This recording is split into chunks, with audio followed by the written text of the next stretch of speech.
అక్కడికి హుటాహుటిన చేరుకున్నారు. ఈలోగా జరగాల్సిన గొడవ అంతా జరిగిపోయింది. ఇప్పుడు ఈరోజు వాల్మీకి విగ్రహ ఆవిష్కరణ కార్యక్రమం అక్కడ ఉంది. కానీ ఆ కార్యక్రమాన్ని పోస్ట్పోన్ చేసినట్లుగా తెలుస్తుంది. ఈరోజు కార్యక్రమం జరగడం లేదు.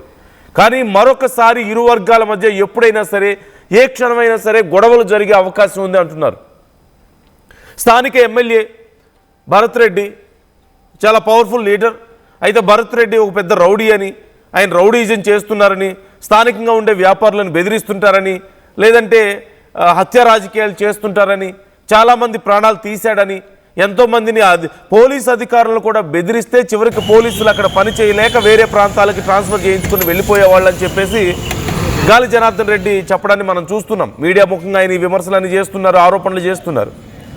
మరోవైపు భరత్ రెడ్డి కూడా చాలా సీరియస్గా రెస్పాండ్ అవుతున్నారు. మా మీద ఎప్పటి నుంచో ఆయన అవినీతికి పాల్పడుతున్నాడు, ఈ ప్రాంతం అంతా